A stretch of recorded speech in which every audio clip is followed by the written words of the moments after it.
Good afternoon, everyone. Thank you so much for joining me here today. So a little bit about me before we get started. I am Chief Technology Officer at Research Affiliates, a finance firm located in Newport Beach, California. I've been programming in Python since the year 2000, and back then I was doing work on my PhD in music composition, and then later on I was a professor of music technology. And I was doing a lot of work using Python for algorithmic composition and computational musicology. Since 2012, however, I've been using Python to build financial systems, and that work led me to build StaticFrame, an alternative DataFrame library built on an immutable data model. So we're all here this week to celebrate 20 years of PyCon, right? Well, I'm celebrating something slightly different. 20 years of CSV parsing in Python. All of you are excited as well, right? Well, it turns out in 2003, 20 years ago, Python 2.3 was released, which included, for the very first time, the CSV package in the standard library, and in that was a function called CSV.reader. The way this worked is, given an iterable of lines, it would parse the delimited data. And the core functionality of this was implemented in a state machine tokenizer implemented in C. Now, if you go to CPython source code and you look at csv.c, you'll see this code right here. And this is that core state machine tokenizer. The function's called parse process char. I know this is pretty small. And what this function does is process one character at a time with a giant switch statement controlling the state. We all know great things lie behind giant switch statements, right? Okay, so the CSV reader is very efficient because of this C core, and it's configurable for a wide range of CSV dialects. So in basic usage, we can take a string IO wrapping a string that is representing 2 lines, and we can feed that to the reader. It's going to give us back an iterator, and we can give that to a list, and we're going to see that it's nicely parsed out our fields from the delimiters. Now, a really nice feature of the CSV reader is it's highly configurable. So here I give it a custom delimiter, a custom escape character, a custom quote character, and we see it parses everything out just as expected. Now, the CSV reader didn't do everything. It returns parsed rows, not columns. And CSV files generally contain columnar data, data by column. So the CSV reader doesn't help us with detecting the type per column, which is pretty useful, nor does it create columnar collections or arrays.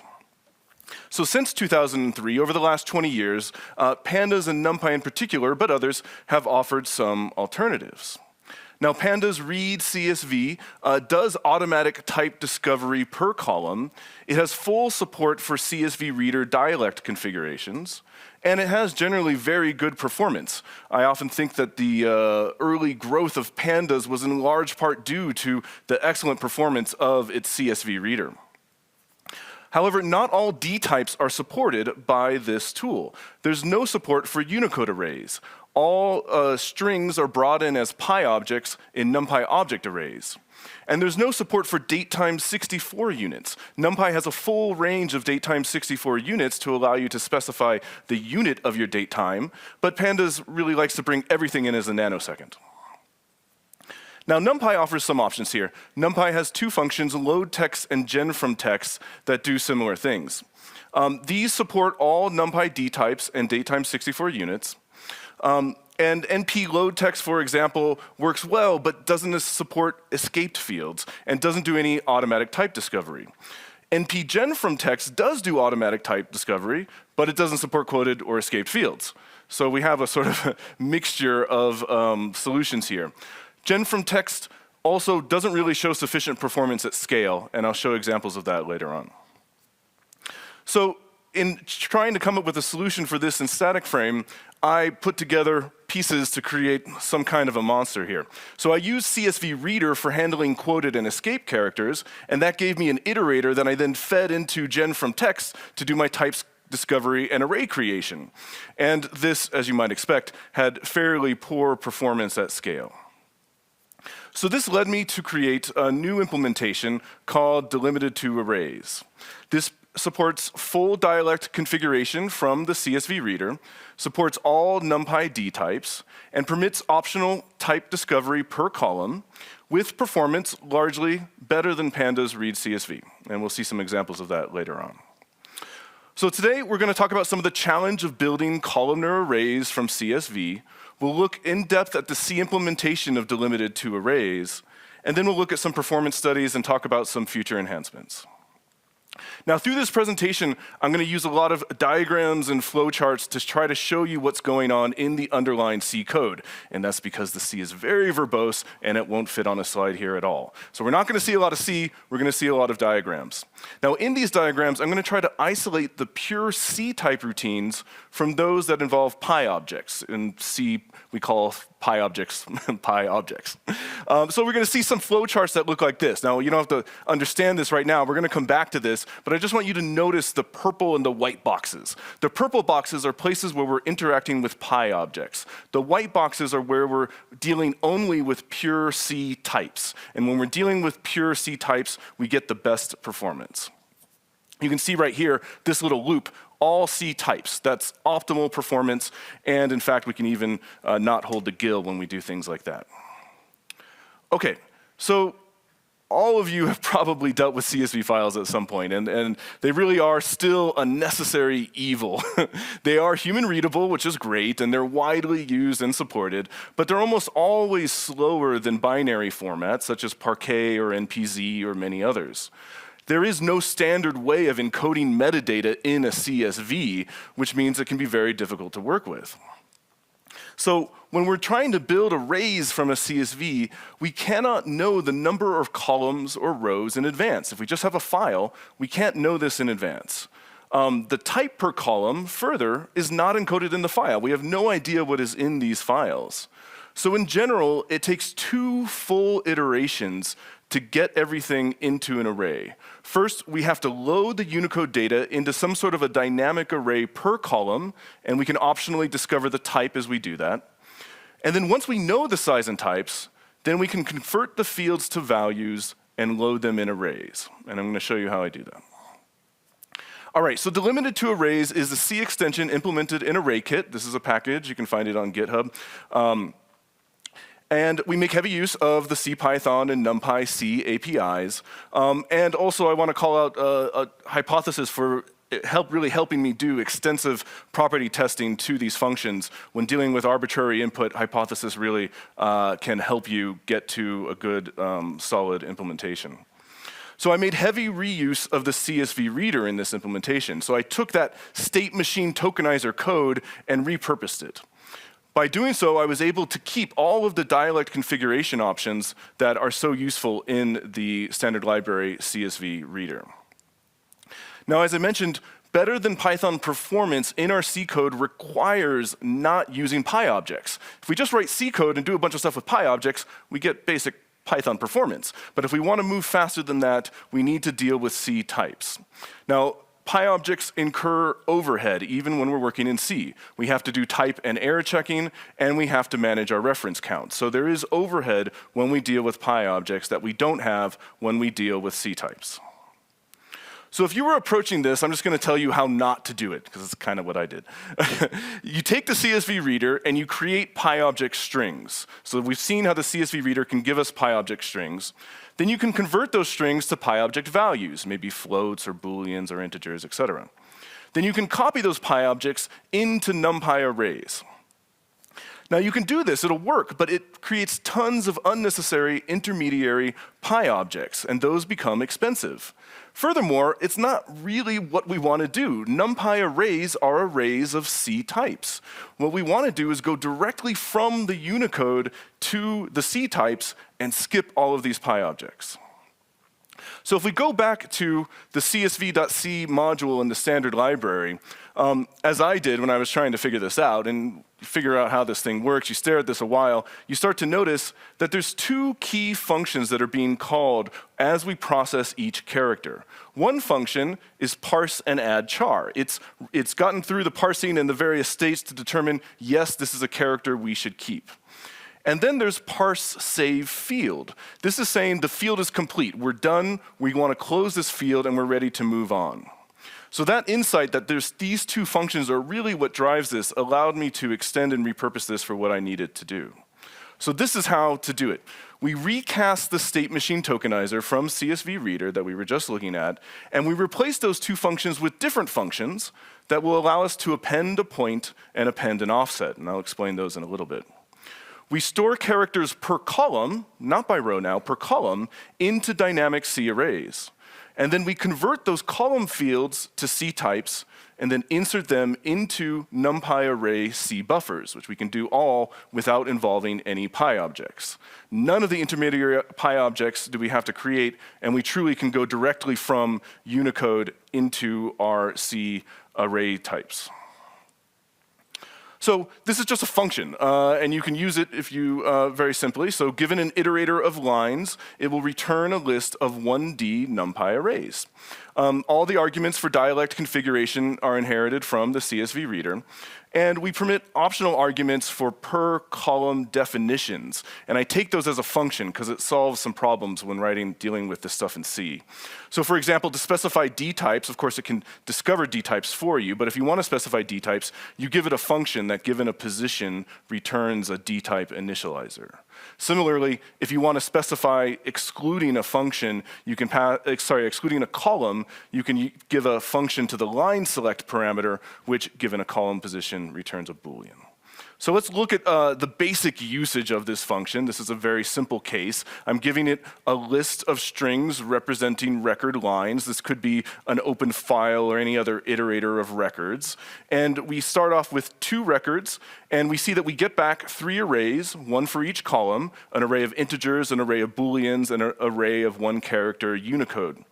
We see that types have been parsed and determined for us, which is very nice.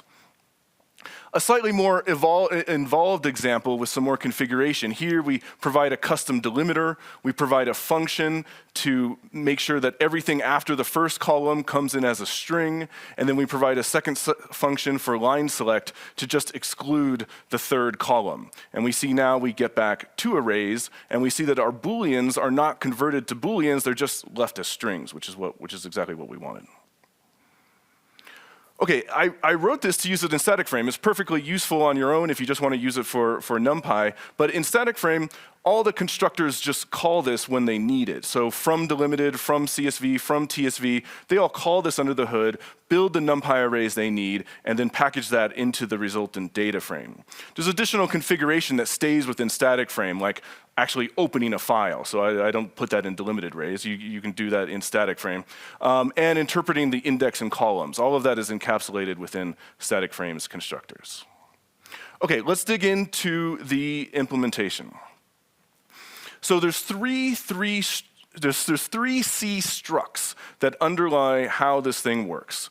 There's one called the DelimitedReader. There's what I call a CodePointLine and what I call a CodePointGrid. And I'll refer to those sometimes as CPL and CPG.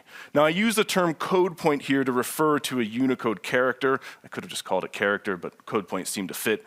In CPython, we use the PyUCS4 type for this. This is a 4-byte Unicode character. Importantly, this is not a PyObject. This is just a simple C type that has a convenient alias in the CPython API. So we'll start with the DelimitedReader. So the DelimitedReader is extended from the CSV reader, and it just iterates over the record strings. It calls the CPython CAPI function PyUnicodeData to extract the underlying C array from the Python object and does that once per record. And then we parse the fields per record. We process each character one at a time, calling those same functions for adding characters and completing fields that I was showing you. All the while, this tracks field, column, and row positions, so we always have the context of where we are in the file. Now, the CodePointLine stores Unicode data per column. This is what we're going to use to collect our characters as we're moving through the file. And this is based loosely on Arrow's string array data structure. So we have 2 dynamically allocated C arrays inside of this structure. One of them we call buffer. It's just a C array of Unicode characters, and it's going to store contiguous characters without null terminators, so we can be maximally compact. We have a second array also contained within the CPL, which stores the offsets, or the size of each field. So we've separated these things into 2 arrays. Once this thing is fully loaded, we can then go to each field per offset and convert those fields to a C type. So this diagram here is a little schematic to try to help you understand what the code point line is. We see here these little, that gray horizontal box is a representation of a dynamically allocated array, and we see we have one array of a buffer and another array of offsets. And we can unpack this by looking at the offsets and seeing the first field is 3 characters, that's red, the second field is 5 characters, that's green, and the third field is 4 characters, that's blue. Now the code point grid is really there to serve as an interface between DelimitedReader and the CPLs. So it dynamically creates and populates CPLs as needed. It's really the public interface. And it exposes these 2 functions that we call during the state machine tokenization. We are appending either a point or we're appending an offset. And again, the DelimitedReader knows where we are in the file, so we know which column, which CPL to populate as we move through the file. So returning to the same diagram, we see that the code point grid surrounds and contains one or more code point lines. All right, so next we're going to look at the processing stages. How do we move through this and get to our final result? So we start with our input. Our input is simply an iterator of records. This can be a file, it can be any other iterator of strings. Next, we initialize the DelimitedReader and the code point grid. Now we're ready to, in our first iteration, to read through the file and load up our code point lines. So in this flowchart, I'll show you a little bit of how that works. So we start a purple box here, a PyObject, an iterator of strings. We use that to get the underlying Unicode C array, and we can reset our field length, reset our field number, and then we're ready to iterate through code points.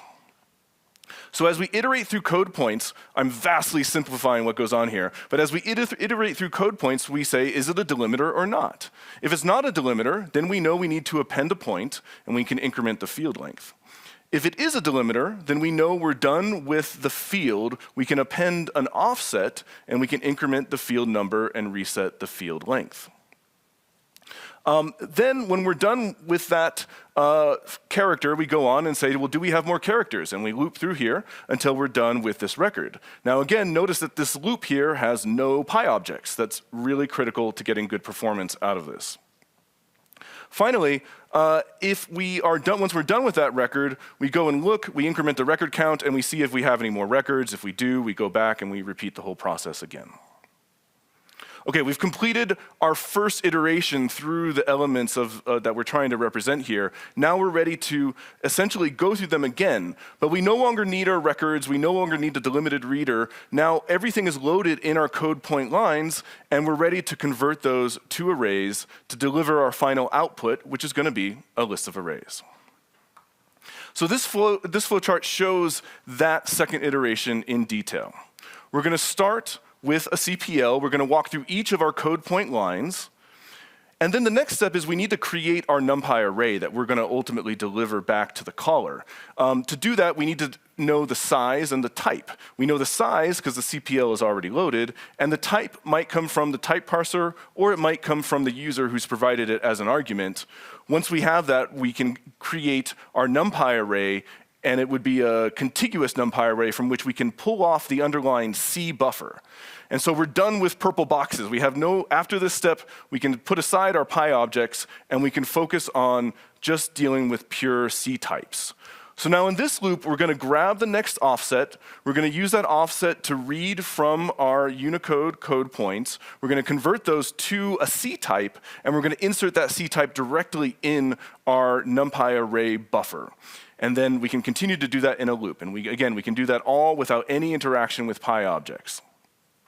Finally, our array is done. We need to append that array to a list. There we interact with the PyObject, and we go on and consider if we have more CPLs to process and repeat this until we're done.